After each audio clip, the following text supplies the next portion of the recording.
on the ground floor of one of the most expensive glass buildings in downtown Fort Worth, where ivory carpets showed no footprints and the scent of freshly brewed coffee mingled with the sharp rhythm of high heels clicking on polished white tiles. A woman was bent over, cleaning the floor.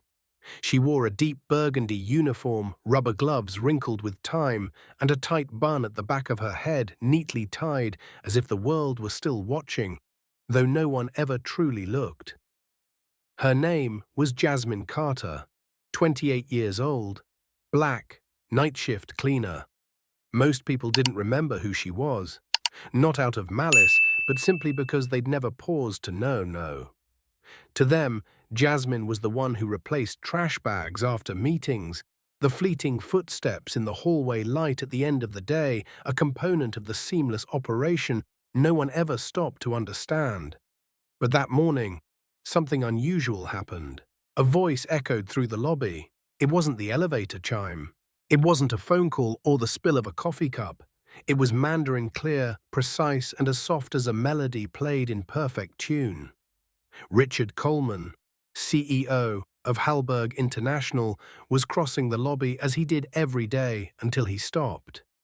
He had heard Mandarin often in the Shanghai office during strategy meetings and dinners with investors, but never here in the heart of Texas, and certainly never from a janitor. He turned, searching. Then he saw her Jasmine speaking with an elderly Asian man in a navy coat and thick glasses. Her tone was gentle but articulate, pointing to the digital directory like she'd designed the building's layout. Richard frowned, not out of disapproval, but because his memory was trying to place her. Had he seen her before? Yes. The girl who always bowed her head while walking past the hallway each evening, nodded briefly, never started conversations, and never intruded. Yet here she was, the same invisible woman, decoding the world in a language most Americans couldn't pronounce correctly. And like a crack forming on an invisible wall, Richard's perception began to shift. A slowed step, a question in his mind. Who is she? Richard Coleman slowed down. The 8 a.m. meetings, financial charts, and Zoom call from Tokyo all faded. What remained was the image of a small woman building invisible bridges through language something no software could replicate like a human soul. He watched Jasmine switch to Spanish a few steps away, gently helping a confused delivery driver with a clipboard. Sí, señor, puede dejar los paquetes en recepción, sí. The man nodded, grateful but bashful. Gracias. Then, like a quiet ballet, Jasmine turned to a supplier holding mislabeled boxes and spoke in French. C'est pour la salle B, pas la salle C. Je peux vous montrer. This is for room B, not room C. I can show you 3 people, 3 languages. One voice, unassuming, unboastful, yet sure and effortless, as if she had been born into each culture. Richard stood still. What he felt now wasn't surprise, it was shame. A silent, unspoken shame that ran deep. He had spent 20 years building Hallberg International into a global powerhouse and hired countless cultural consultants, interpreters, and multilingual advisors. Yet here, right under his office, a woman who spoke more languages than anyone else in the company was mopping the floors. At that moment, he wasn't thinking about HR policies. He wasn't thinking about PR strategy. Only one thought circled in his head. What have I been missing all this time? He stepped forward. Excuse me, Richard called out, his voice lacking the corporate chill it carried during quarterly reports. Jasmine turned, slightly startled, but not flustered. Yes, sir, she replied, calm and composed, as if what had just happened were an everyday occurrence. Richard smiled faintly. That was Mandarin just now, wasn't it? Yes, sir. And Spanish-French, she nodded. Any other languages? The answer came like a well-worn sigh. Portuguese, German, Arabic, Italian, Swahili. And I can read Latin, though that's hardly useful anymore.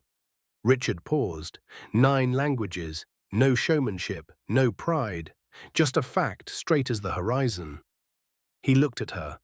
A woman he had walked past like air now stood before him like a living map of the world. "What's your name?" he asked. "Jasmine Carter." Richard remained silent for a few seconds, then softly, as if breaking a spell. "Do you have a few minutes?" Jasmine, she hesitated, not from fear, but because she had long been accustomed to being overlooked in her life, and she had never been invited upstairs as a person. "Right now, yes. I want to speak with you. In my office." A moment of stillness. Then Jasmine nodded slowly, as if every step she took stirred an old system awake. The elevator stopped on the 18th floor. Its doors opened to an entirely different world, gleaming hardwood floors, the subtle scent of mint and lemon and soft light, reflecting off reinforced glass panels of the CEO's office. Jasmine stepped out first, her rubber shoes barely making a sound. She stood slightly straighter than usual, though her eyes remained cautious. Not out of fear, but out of instinct, the kind honed by years of being overlooked. It was the reflex of someone always preparing for rejection. Richard Coleman followed closely behind her. His secretary, who usually only looked up when someone brought coffee, widened her eyes at the sight of Jasmine beside the boss. Richard didn't explain. He gave a slight nod. "Let us in." And for the first time, the woman didn't ask questions. The CEO's office was a map of success laid bare, a large walnut desk, a world map pinned with colored markers representing international branches, an elegant espresso tray, a photo of two daughters beaming in the European sun, and a gold-framed certificate collecting dust in the corner. Innovation Award, Brussels 2014. "Please have a seat," Richard gestured to the chair across from his. Jasmine sat carefully, hands clasped in her lap. Her eyes flicked over each item in the room, not in awe, but as someone who had learned to read a space before speaking something important. Richard sat down, leaning slightly forward. He exhaled a short breath. "I'll be frank, I didn't think I'd be having this conversation today." Jasmine gave a slight nod. No exaggerated response, just the steady silence of someone more used to listening than being asked. "But I just saw you speak 3 languages back to back, like flipping a light switch. And I need to understand, how is someone like you not listed in any standout HR file, never mentioned cleaning floors, instead of sitting in a boardroom?" A brief silence passed. Jasmine glanced toward the window, the sunlight drawing a soft line across her cheek. Then she turned back, looking him in the eye. "Do you have time to hear the truth?" Richard nodded. "All right then," she said softly. Jasmine rubbed her palms together, not because she was cold, but as if sorting through memories. "I was born in Toledo, Ohio, an only child. My dad was a plumber and my mum was a nurse assistant. We weren't rich, but they believed in education, like others believe in God. I got a full scholarship to Kent State, studied linguistics." She paused, her gaze not quite sad, as if it were reaching for something long lost. "My mum got sick. I dropped out of grad school to care for her. 6 months later, my dad had a stroke. Everything collapsed. School was gone. But I had a child. I became a mum." A silence heavy with gravity. The father disappeared. "I did every job I could, supermarket, nursing home, seasonal work. Then someone here, a janitorial supervisor, gave me the night shift. Just enough time to pick up my kid, pay the electric bill, and keep a roof over our heads." Richard didn't interrupt. He listened like someone hearing a person for the first time in his life. "But I never stopped learning." Jasmine continued, her voice steady. "I borrowed books from the library, listened to international radio, and read newspapers in 5 languages. To not forget who I was, because that was the only thing that still made me feel alive. No tears, no complaints, just a story as real as the dust on her uniform after a long night." And for the first time in years, Richard didn't know what to say. Jasmine looked at him. Most people don't ask. They see the uniform, and they assume. That last word, assume, dropped like a stone on a still lake, sending ripples through the silence. Richard leaned back in his chair.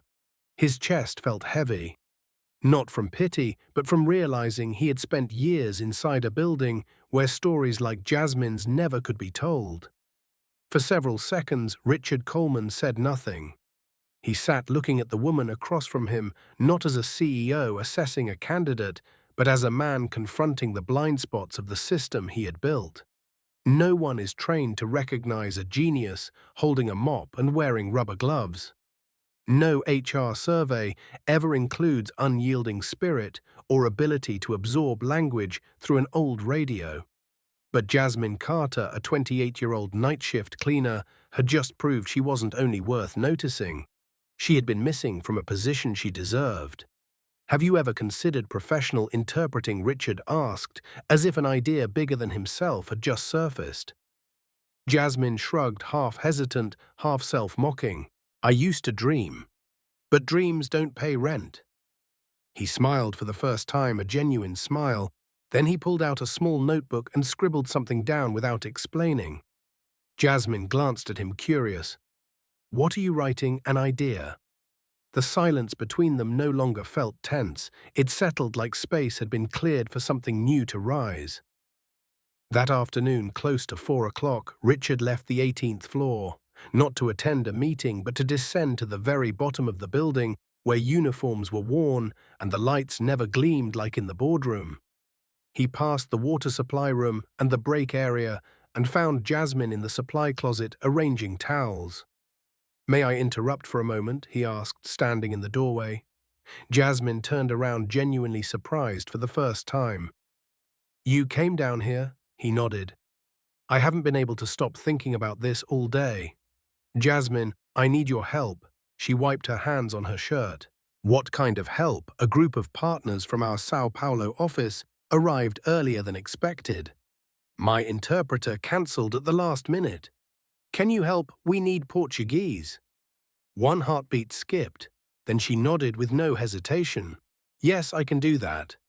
Just a few minutes later, in conference room 4C, Jasmine entered, not with the hesitation of someone used to being invisible, but with the composure of someone who understood that communication wasn't just about words, it was about connection. She spoke Portuguese clearly and warmly, not just translating meaning, but also capturing tone nuance and cultural inflection. Richard stood at the back of the room, quietly watching the atmosphere shift. The Brazilians relaxed, their shoulders eased, eyes lifted. One of them cracked a joke. Jasmine responded with a soft quip, and the entire room laughed. Richard didn't understand the line, but he understood what was happening. A woman once only named when someone spilled coffee was now bridging 2 continents with her voice. As the meeting ended, one of the partner executives turned to Richard and asked in English, "That woman, who is she?" "I found her right here," Richard replied with nothing more to add. The next morning, when Jasmine's access card beeped on the 18th floor, it emitted a strange sound. It's not an error tone, but not the usual confirmation, just off timing. She had just finished cleaning the East Wing lobby area when Ron, the night shift supervisor, tapped her on the shoulder. He didn't look annoyed, just puzzled. "Jasmine, Mr. Coleman wants to see you." "Again?" She blinked. "Is something wrong?" "No one said, just told me to send you up." She washed her hands, adjusted her hair, and headed to the 18th floor, this time without flinching. But something felt different. People walking past her paused half a second longer. A few sneaked glances. A receptionist smiled at her, the kind that seemed to know a secret Jasmine didn't. When she entered the CEO's office, Richard stood by the window holding a cup of black coffee. He didn't turn around immediately. "Come in." Jasmine waited. He set his cup down and turned to face her, his eyes serious, but gentle. "You did well yesterday, but it wasn't just good. You did something I don't think anyone on the current team could have pulled off." Jasmine said nothing. She wasn't used to compliments, especially when uncertain of what they might lead to. Richard sat down and gestured to the chair across from him. "I've been thinking a lot about what you said, about wasted talent. People are overlooked not because they lack potential, but because no one ever stops to look closely for even a second. She remained silent. I want to create a new position, a title we don't yet have on the organizational chart, something I think we've been missing for a long time. She furrowed her brow. What title? Cultural liaison for international affairs? Someone to handle all multilingual interactions, partners' contracts, internal matters, all the things we currently patch together with software, or employees who lack deep cultural fluency. Jasmine opened her mouth but didn't speak. You're good enough, better than many on my management team, and you proved that before 9 a.m. yesterday. She looked at him, eyes narrowing slightly. Is this real? It's real, not favoritism, not charity. This is what should have happened a long time ago. Jasmine took a deep breath. I don't have a college degree, no certification. You have something more valuable, life experience, resilience and language skills no one on our executive team has. She leaned back slightly still, not entirely convinced. Why me? Because I watched you solve 3 problems in 3 languages in 3 minutes. Something our entire team hasn't been able to do in a month. A long silence followed. Jasmine looked down at her hands, then back up. You know what people are going to say, right? I don't care. She chuckled softly, a tired laugh, but with a hint of dignity. I've never had an office. Never had a title. You'll pick it up fast. I don't have the right clothes either. HR will send wardrobe support. Jasmine laughed out loud. You've thought of everything, haven't you? I'm trying. She looked around as if the room was no longer intimidating. What about my shift downstairs? We'll find someone else, though I doubt we'll find anyone to replace you. She looked at him longer than usual. Her eyes held something between gratitude and guardedness. This isn't a favor, is it? No, he shook his head. This is recognition. Late, but right. Jasmine swallowed. Her eyes moistened, but she blinked before the tears could fall. Then she reached out her hand. Then, let's see what I can do. Richard clasped her hand. Not just a handshake, but the beginning of a new chapter is being written. News that Jasmine Carter, a night shift janitor, had been appointed to a managerial role at Halberg International, spread faster than the elevators during rush hour. At first, it was just passing glances like a breeze behind the neck. Then came the whispers in the hallways. Who is she? Heard she speaks 9 languages. What did she used to do? CIA. Some smiled genuinely. Good for her, but not everyone applauded. In the marketing break room, 2 assistants were having lunch. One pushed her salad aside. I've got a master's in international business, and I've been waiting 2 years without a promise. She was mopping floors last week, and now has her own office. The other shrugged. Maybe she knows something we don't. Oh, please. It's just Coleman's diversity stunt. Making noise for investors, that bitterness seeped into meeting rooms. Hidden behind keyboard clicks were anonymous messages janitor to exec. Congrats, Halberg just became a primetime drama. Jasmine felt all of it. Not because anyone said it to her face, but because silence had a flavor and she had lived long enough to taste it in sidelong glances. Flat-toned greetings and hesitation in every exchange. Her office was on the 12th floor, a small space just enough for a basic wooden desk, an unused computer, a pale potted plant and cool lighting. To others it might mean little, but to Jasmine it was a foreign planet where she had to learn how to breathe the oxygen of self-belief. When HR finished her paperwork, she asked quietly, "Can I keep the uniform?" The HR manager looked at her for a moment. "You mean, keep wearing it, no? To remember?" "Of course." She folded the old uniform carefully, placing it in the bottom drawer, not to wear but never to forget. That afternoon she had her first meeting with Victor Reynolds, head of international operations, a man who had rejected multilingual platform proposals 3 times, citing unnecessary costs. Victor walked into her office without knocking. No handshake, no seat. He just stood looking down at a spreadsheet with a voice. "You're the new one." Jasmine looked up, calm. "Yes. Ever worked in a corporate environment, only from the other side of the glass," she replied, half honest, half provocative. Victor didn't laugh. "I've got reports from Italy, a contract from Dubai, and a string of issues from Sao Paulo that need resolution. I'll need a few hours to go through them thoroughly," Jasmine said, standing to receive the thick stack of documents. "I'll return by the end of the day," Victor replied, then walked out without a glance back. By evening, Richard Coleman dropped by her office. "How's your first day?" Jasmine leaned back in her chair, tired but still upright. "I've had worse." He chuckled. "Victor, giving you trouble?" She shook her head, her gaze quietly sharp. "He doesn't scare me." "Good. Because I think he will need you sooner than he realizes." Then she raised a question that caught him off guard. "You know you could have just rewarded me and moved on. No need for the big gesture, no appointment, no title." "Why do all this?" Richard crossed his arms and leaned against the door frame, studying her momentarily. "Because I see myself in you." She arched an eyebrow. "You were a janitor too," he laughed. "No, but I was once seen as not enough. Worked 3 jobs to get through college. People thought I didn't belong here." Jasmine nodded slowly. "And now you're the one deciding who gets in." "Exactly." She looked down at the stack of files before her.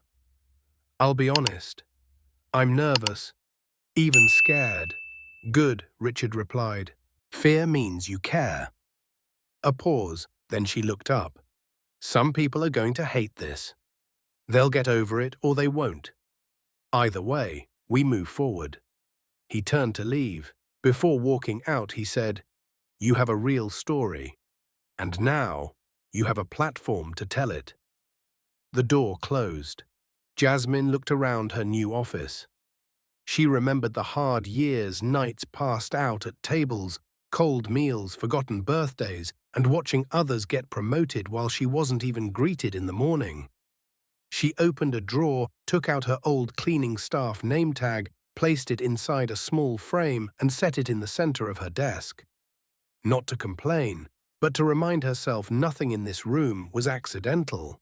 In those first days, Jasmine stepped into her office as if she were learning how to breathe at a new altitude. No one guided her. There was no clear job description, only stacks of documents arriving from all over the world, emails requiring the translation of complex industry jargon, and meetings where she was the only one who understood both sides, yet was always called on last. But she didn't get angry. She worked, quietly, precisely, and without apologizing for her presence. Then something strange began to happen. People started seeking her out at first for simple questions. "Can you help me understand this paragraph in the German contract?" "Have you ever translated Arabic medical files? Could you look over this presentation for our Italian client?" Then slowly the younger employees came to her, not just to ask, but to learn. Jasmine wasn't teaching a class. She wasn't officially mentoring anyone. But every time she shared how to emphasize a syllable in French, people listened silently, as if hearing from someone who had survived fire and come out alive. Bang Nguyen, a Vietnamese intern, was shy and soft-spoken, like a whisper, and she knocked on her door one rainy afternoon. "Miss Jasmine, I heard you know a lot of languages.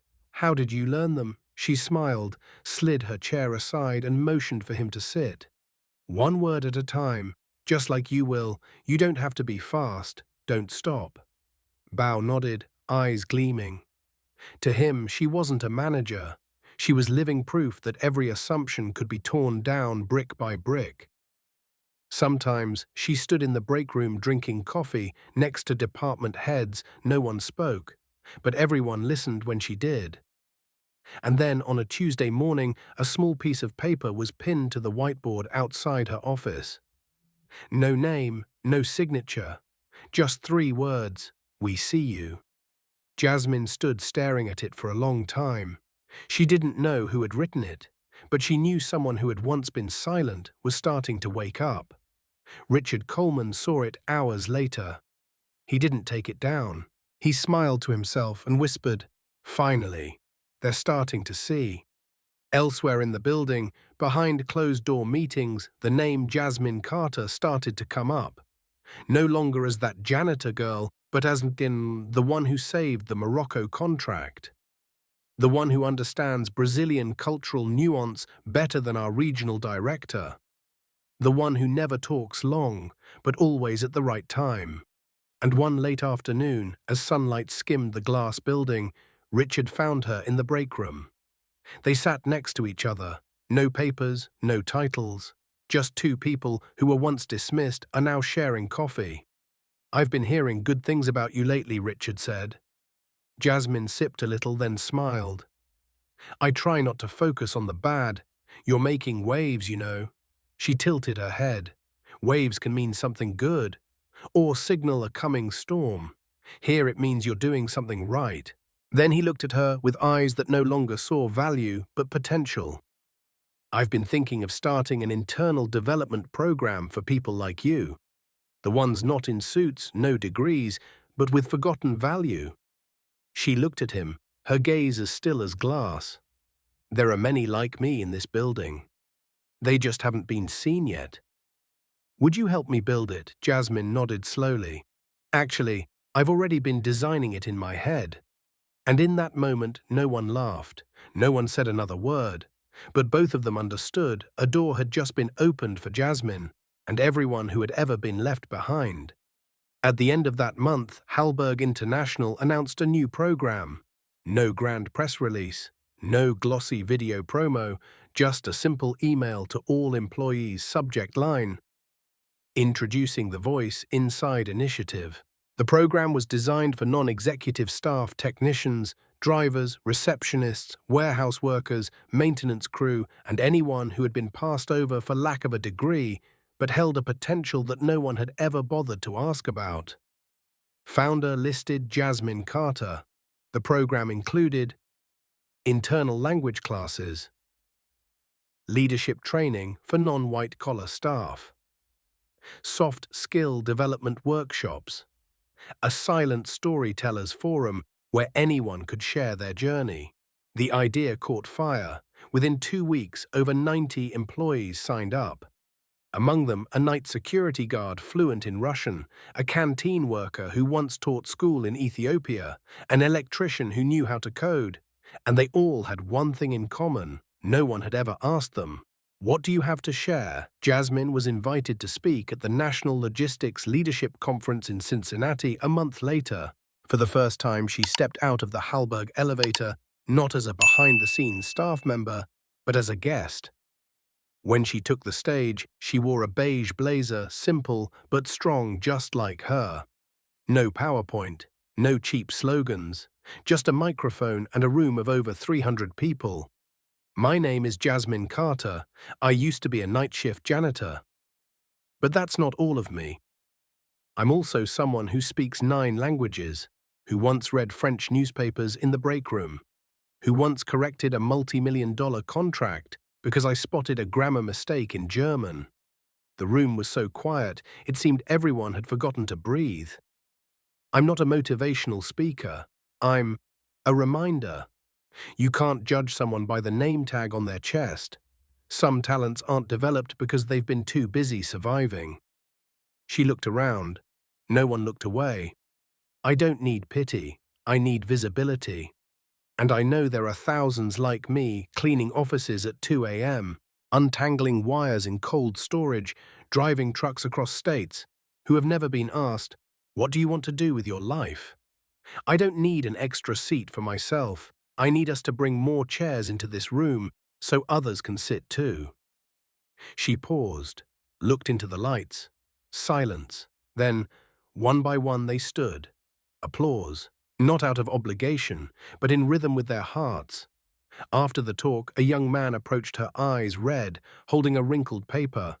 "My mum cleans hotel rooms, speaks 5 languages, but I used to be embarrassed to talk about that." Jasmine gently placed a hand on his arm. Never be ashamed of where you come from. Only be ashamed if you choose to ignore someone else's brilliance. He broke down in tears. When Jasmine walked out of the conference building and into the sunlight, she didn't feel powerful. She just felt real. She hadn't reshaped herself to fit the chair. She brought her whole story into the room and let the world adjust. 2 weeks after her speech in Cincinnati, Jasmine returned to Hallberg International more energized than ever. But the atmosphere in the building was not the same. A prominent logistics journal had published the full transcript of her speech. The video was shared hundreds of times on the company's internal network, and most responses were praise. But as with anything that truly stirs the heart, not everyone was ready to embrace it. On a Thursday afternoon, Jasmine received a message. Please report to meeting room 17, 3:30 p.m. Requested by Margaret Blake. She recognized the name. Margaret, a senior board member who has been part of the company since the 90s, is known for being immovable and dislikes unusual stories. Jasmine entered the room. The air was cold as steel. Margaret was already seated, slowly flipping through a folder, eyes not lifting. Have a seat. Jasmine sat down, back straight, hands gently resting on her thighs, the posture of someone who knows she's not exactly welcome but does not need permission to be there. Margaret began her tone as even as a quarterly earnings report. I reviewed your file. No college degree, no management certificate, no executive experience. Previously, a janitor, correct? That's right, Jasmine replied, her gaze steady and unflinching. Then help me understand why someone like you handles high-level international deals for this company. Jasmine tilted her head slightly, her eyes unwavering. Because I know language. I understand culture. I corrected 2 flawed contracts, unlocked 3 months of deadlock with Morocco, and helped the Brazil team finalize an agreement that legal is closing this week. Margaret tightened her grip on her pen, raising one eyebrow. You believe a company should operate based on instinct and speaking skills? Jasmine offered a small, composed smile. No, ma'am. I believe a company should operate based on results. The answer landed like a slap, soft, precise, and irrefutable. Margaret paused, a beat too long. Then she stood and closed the folder. You're a gamble. I'm used to that, Jasmine replied, her tone calm. My whole life's been a gamble, but I've always bet on myself. The meeting ended. No handshake, no well wishes. It only looks like the older generation is not yet ready to share space with a new truth. Jasmine didn't return to her office right away. She stepped out of the building, crossed the street, and sat on a bench, quietly staring at the giant glass structure where she now worked. She had looked up from the sidewalk for years, wondering if anyone could see her. Now they did. And not everyone liked it. She pulled out her phone and called Tiana, her daughter, now a young nurse in Tempe. You okay, Mom? Tiana's voice came through the line. Yeah, just wanted to hear your voice for a bit. Are you nervous? No, just needed an anchor. They talked for a few minutes about Tiana's new puppy, the bean soup Jasmine hadn't made, and things unrelated yet, heartwarming. After hanging up, Jasmine sat longer, stood, and walked back into the building. She knew she hadn't been chosen to please anyone. She was chosen because she was needed and because someone else would need to be seen someday. The next morning, when she arrived at her office early as usual, a handwritten message was on the whiteboard outside her door. We still see you. No signature. None needed. Those 3 words were enough to tell her that she wasn't walking alone. Jasmine entered a meeting with the North African partner team the following week.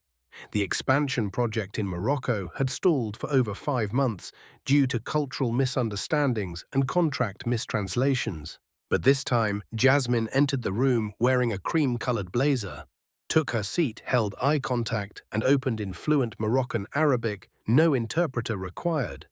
The entire room shifted, eyes lifted, shoulders relaxed. One of the partner directors placed his hand over his chest. a traditional gesture of thanks, and whispered, "No one has ever spoken to us in our mother tongue. Like that." Jasmine smiled softly, "Because you deserve to be heard in your language." That Wednesday morning, Richard Coleman quietly made a small but meaningful change. The sign was removed outside the company's primary internal training room where managers once learned leadership skills. Silently, a new plaque was installed, the Carter Room, in honor of unseen brilliance. No press release, no party, just a gesture silent but thunderous. Later that day, as a group of interns walked into the training room, one asked, "Who's Carter?" The older instructor replied, "She's the one who reminds us genius doesn't always wear a suit, and intelligence doesn't need a nameplate to be real." Jasmine returned to her office on a Friday afternoon after conducting a training session for the Voice Inside program, now active in 4 national branches. On her desk was a white envelope, no address, no label. Inside a small piece of paper written in blue ink, "I used to think I'd always be invisible, but today I stand taller because of you. Thank you." No name, but Jasmine knew someone out there had seen themselves again. She sat still staring at the words for a long time. No tears, none needed, because in that moment Jasmine Carter understood this was no longer a job. This doorway opened for those who had always been left waiting in the hallway. Not everyone in the company changed. Some still whispered. Some quietly withdrew. But that didn't matter anymore, because now Jasmine didn't need permission to exist. One afternoon, while drinking coffee with Richard Coleman, he asked, "Do you think you've changed this place?" Jasmine looked around. An intern was chatting with a security guard about learning Spanish. A warehouse worker was presenting a process improvement idea to a team lead. A former truck driver had just been invited to join a leadership training cohort. She turned back to Richard, took a small sip of coffee, and nodded slowly. "I didn't change this place. I just helped it see again the people it had forgotten." The story ends not with applause, not with an award, but with a truth that cannot be denied. Talent doesn't wear a uniform, intelligence doesn't need permission, and sometimes the genius walking past you is holding a mop. If you've ever been overlooked, underestimated, or labeled as just someone, remember, the right people will see you. And when they do, don't just take your seat, bring more chairs for the others.